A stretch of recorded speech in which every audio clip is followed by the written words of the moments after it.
Salut à toi et bienvenue, moi c'est Laure et aujourd'hui je veux te parler du syndrome de l'imposteur qui est le fait de ne pas se sentir légitime. Je trouve que c'est un fléau que beaucoup de personnes me partagent et moi y compris, je le vis très souvent. C'est un sentiment qui touche tous les domaines de notre vie, dans le travail, les relations.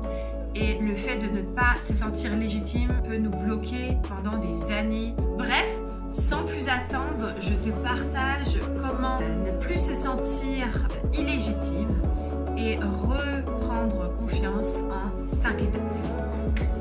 C'est parti!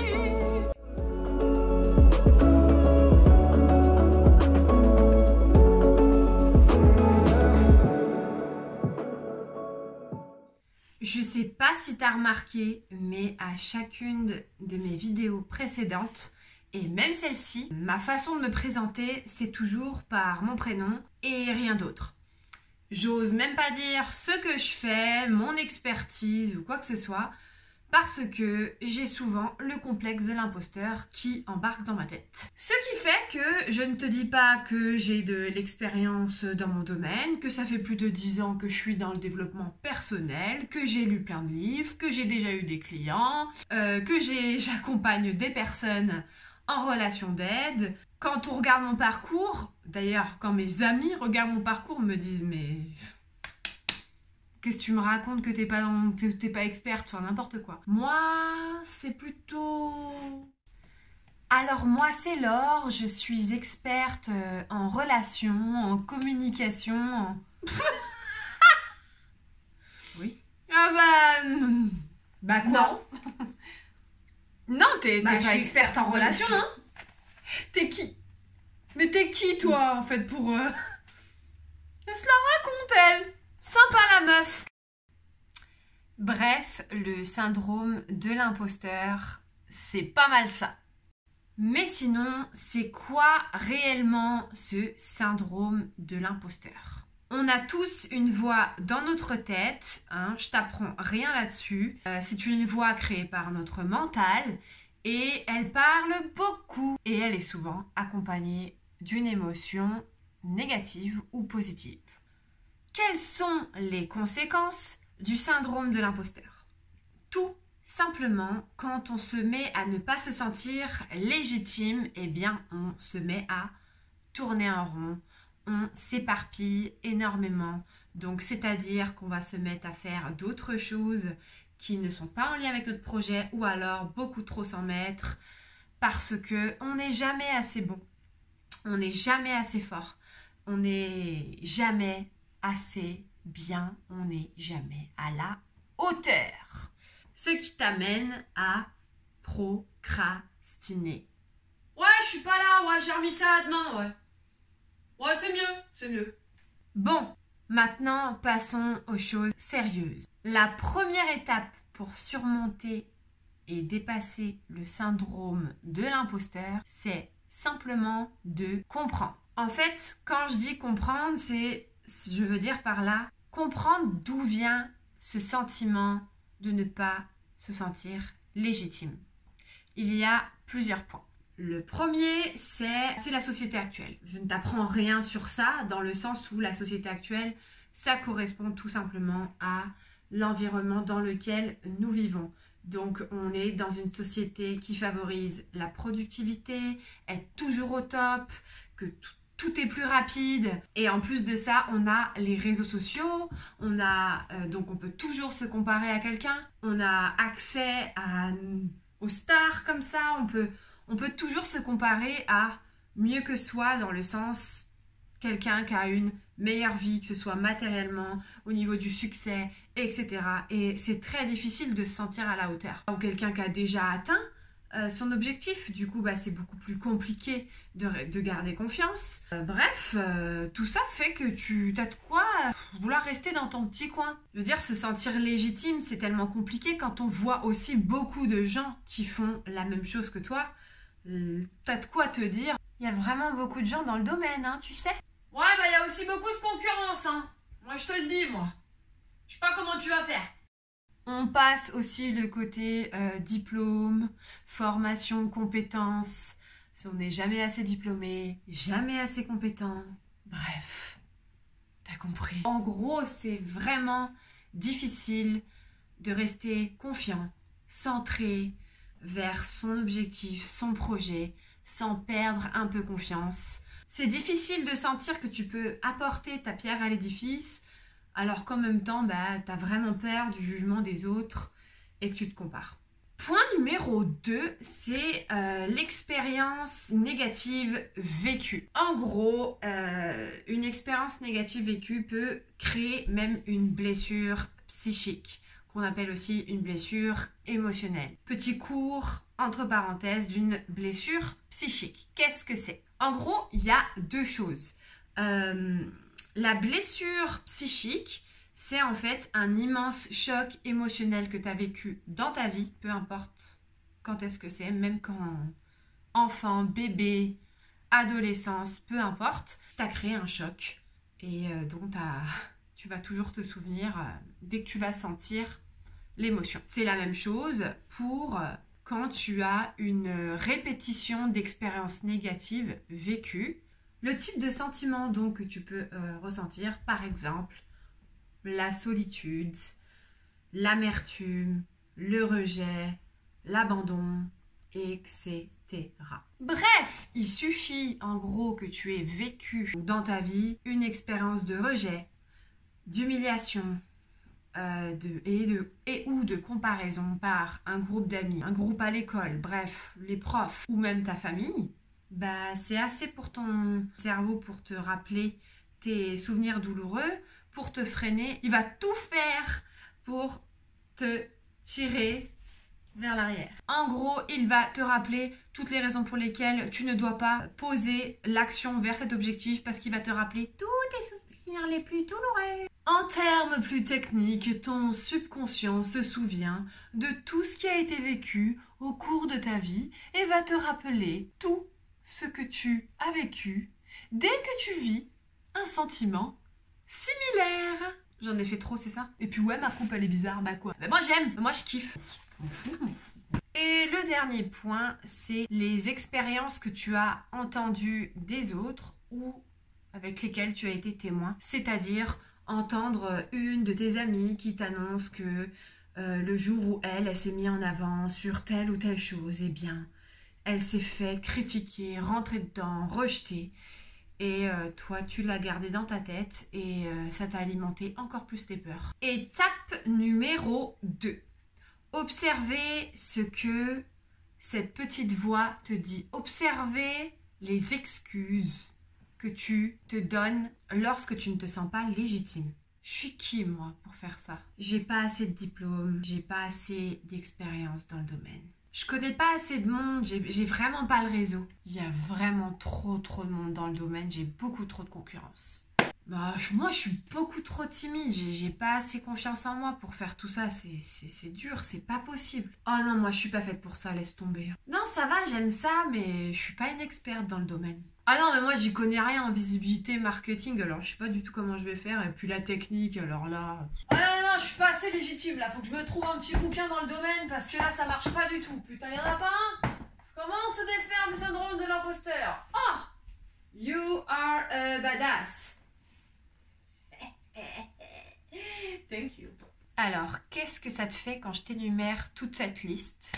Est-ce que tu te reconnais dans une ou plusieurs choses que j'énumère ici? L'identifier, c'est hyper, encore une fois, je le répète souvent, c'est important. Parce que tu vas pouvoir te rendre compte à quel point elle te raconte plein de choses pour que tu ne passes pas à l'action. Et tu vas te rendre compte à quel point, en fait, elle te dit que... Surtout qu'en plus, les autres, ils vont pas te manquer. Parce que si tu ne te sens pas légitime et que tu ne te sens pas confiant, je te garantis que les autres vont ne faire que appuyer sur le petit bouton de manque de confiance en toi que tu ressens. Si j'ai bien compris, moi j'ai la sœur de ma voisine. Elle a fait bac+9 pour faire ce que tu fais. À la Sorbonne et à Harvard, une dernière année d'études à Harvard. Mais tu pourras payer le loyer avec ça. Parce qu'il faut que ça rapporte un peu d'argent quand même. Il y a un truc surtout, les gens sur internet, ils vont pas que de la cuillère, hein, c'est dur. Hein. Non, c'est dangereux Internet, c'est dangereux Internet. T'as pas peur qu'il y ait un psychopathe qui voit chez toi? Bah oui, c'est pas facile de s'y retrouver avec tout ça, mais le syndrome de l'imposteur, il est complètement humain. Je pense qu'il n'y a pas une seule des personnes qui ne vit pas ce sentiment dans un des domaines de leur vie, donc c'est normal et je pense qu'il y aura toujours des gens pour nous décourager, nous transmettre leur peur, vouloir nous conseiller, se mettre au-dessus de nous. Ça ne définit pas qu'est-ce que tu es, ça ne définit pas les actes que tu peux poser. Au contraire, en fait, c'est les personnes qui te parlent comme ça, elles te parlent que de leurs propres croyances, elles te parlent que de leurs propres limitations et elles te les transmettent. C'est tout. L'étape numéro 3, elle est maintenant de déconstruire. Donc quand je dis déconstruire ce que te dit cette voix et toutes ces critiques que tu as sur toi-même en faisant le point sur toi. C'est le temps pour toi de prendre un bout de papier si tu veux le faire en même temps et tu mets la vidéo sur pause à chacune des questions. Énumère tout ce que tu as fait en lien avec le domaine pour lequel tu ne te sens pas légitime. Un ou plusieurs travails. Est-ce que c'est des expériences de bénévolat? Est-ce que tu as des réalisations ou des projets que tu as fait en collaboration avec des personnes ou tout seul, toute seule? As-tu des études? As-tu fait une formation, plusieurs formations? Quel livre as-tu lu sur le sujet? Quelles expériences as-tu vécues dans ce domaine-là? Quelles sont les compétences que tu as développées dans le domaine pour lequel tu ne te sens pas légitime? Pourquoi tes amis te sollicitent-ils le plus? Demande à 5 de tes proches de te dire tes 5 forces. Normalement, après avoir fait cet exercice, non seulement tu devrais avoir un boost de confiance en toi, et je pense que tu ne te sentiras pas aussi peu légitime qu'avant de regarder cette vidéo. Il est important de comprendre qu'il y a des débutants dans tous les domaines, et donc c'est important de comprendre qu'il y a toujours des gens qui en connaissent moins que toi sur le domaine et d'autres plus. Donc il y a toujours des personnes débutantes qui sont prêtes à apprendre de toi, qui sont prêtes à t'écouter toi, et il faut pas se dire que c'est seulement les autres, parce qu'en fait on s'accroche aussi beaucoup à la personnalité. Il y a des gens, ils vont voir ma vidéo, ils vont pas accrocher avec moi, ils vont pas accrocher avec ma personnalité, ils vont me trouver trop ci, trop ça, pas assez ci, pas assez ça. Soit on accroche bien avec la personne, soit on n'accroche pas trop, et on va trouver quelqu'un avec qui ça accroche. C'est difficile de pas pouvoir plaire à tout le monde, mais c'est vrai, on peut pas plaire à tout le monde. Ceci étant dit, ça ne veut pas dire que tu n'es pas légitime pour transmettre un savoir quelconque ou peu importe ce que c'est. Il y a des personnes, elles sont beaucoup moins compétentes que toi, beaucoup moins expérimentées que toi. Elles n'ont peut-être même pas le quart de ta formation, le quart de ton expérience, et elles se permettent de donner du contenu à des personnes et de se créer une communauté. J'avoue, c'est révoltant. Mais elles le font quand même, et il y en a pour qui ça marche. Alors pourquoi pas toi? Je pense que si tu t'assures de toujours donner de la qualité au maximum que toi tu peux faire de mieux maintenant, si tu t'assures de rester toujours bienveillant, bienveillante, voilà, de respecter tes valeurs à toi et de rester naturel, eh bien, moi je trouve ça génial. C'est déjà, mais en fait c'est même pas déjà, c'est génial. Étape numéro 4. Surpasser la peur. Avant de commencer, je veux te partager cette citation. Avec l'action vient la clarté. Qu'est-ce que tu peux faire pour toi te sentir plus légitime? C'est quoi en fait tes vrais freins, tes enjeux dans cette situation qui te bloque? Juste prends-les un par un et énumère-les et regarde ce qui te bloque vraiment, parce que c'est juste une petite checklist avec lesquelles tu as l'étape 1 et tu prends un petit step à la fois. Je ne savais pas comment faire des vidéos YouTube, je fais tout avec mon téléphone, j'ai pas forcément le micro qu'il faut, et bah c'est pas grave. En fait, plus je passe à l'action et plus c'est clair pour moi. Par exemple, si tu veux accompagner des personnes en tête à tête dans un domaine bien précis, en consultation par exemple. Ok, alors quelle formation pourrais-tu aller chercher pour te permettre de faire ça? C'est une formation, mais est-ce que c'est pas autre chose? Par exemple, je parle des actions ou de la recherche de compétences parce que des fois, il peut y avoir un manque de compétences dans un domaine. Si je veux créer une entreprise et que je me sens pas légitime de le faire, tu peux être expert dans ton domaine, mais peut-être que tu es hyper nul en gestion ou je ne sais pas quoi. Bref, c'est bien d'aller chercher les petites choses qui nous manquent. Et c'est ok d'en avoir, c'est pas possible en fait de pas en avoir, au contraire. Après je parle des compétences, mais ça peut être aussi freiner la comparaison. Mais arrêter de regarder les gens qui sont beaucoup plus avancés que soi pendant un temps et juste faire du contenu. Tu peux commencer à faire des choses pour te sentir plus légitime dans ton domaine, dans ce que tu fais. Il n'y a rien, faut voir les choses comme un tout. Parce que quand tu te sens équilibré, tu te sens aussi plus équilibré là. As-tu besoin de rencontrer des personnes dans le domaine? Aller peut-être essayer une expérience de bénévolat avec quelqu'un que tu connais, qui t'en a parlé, ou même de carrément aller de l'avant, aller vers des organismes qui te plaisent dans ton domaine pour prendre de l'expérience parce que t'en manques. Donc, c'est bien bref d'observer tous les petits freins qu'on a et les vrais manques au final qu'on a dans notre domaine et qu'on peut aller chercher, tout simplement. La 5e et dernière étape, c'est l'action. C'est ma préférée. En gros, pose une action dans le temps que tu t'engages à faire, où tu mets vraiment une deadline. Exemple, quand je veux créer une chorégraphie de danse, eh bien, je réserve souvent la caméraman à l'avance. Exemple, dans une semaine, 10 jours. Et je crée ma chorégraphie après, j'organise mon look après et le lieu après. Ça ne veut pas dire qu'il faut faire comme ça, des fois il faut faire le contraire, tu peux aussi prendre les choses dans l'ordre et les faire step by step. Ça peut être simplement, dans une semaine, je fais la première étape de mon objectif ciblé. 2, si c'est pas une action que tu t'engages à faire, donc tu peux faire autrement, c'est-à-dire de la façon challenge. Ce que je veux dire, c'est par exemple, tu te mets un défi, voilà, en un mois, je tourne 10 vidéos. En un mois, j'écris 10 articles sur tel domaine. Le fait que tu fasses ça va te permettre de poser l'action. Petit cue pour celle-là et pour le challenge, pour que tu le tiennes, bien sûr, il faut que tu t'engages. Je pense que c'est bien de s'engager des fois publiquement ou devant son partenaire et puis que si tu le fais pas, faudra que tu lui doives quelque chose en retour. Un massage, voilà, tu négocies, je te fais confiance. Voilà, bon, ça c'est tous mes petits conseils. Bien sûr, ne t'en mets pas trop sur le dos. Quand je dis challenge, deadline, ne te mets pas 4 deadlines d'un seul coup ou 3 challenges à la fois. Sinon, tu vas encore t'éparpiller. Donc, j'espère que tout ça, c'est un peu plus clair pour toi. Avec tout ce que je viens de te dire, normalement, tu devrais déjà voir une nette amélioration. Je te remercie d'avoir écouté cette vidéo jusqu'au bout.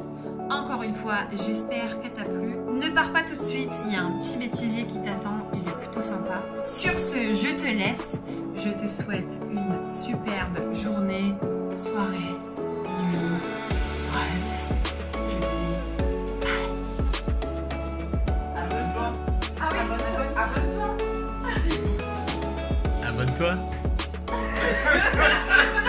Il y a une notification.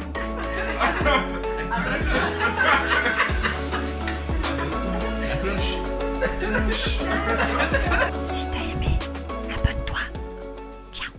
Ouais, En tout cas, fais attention. Hein. Protège-toi parce que c'est dangereux sur Internet. Oui. Faire attention à quoi. J'ai jamais confiance moi. Jamais confiance.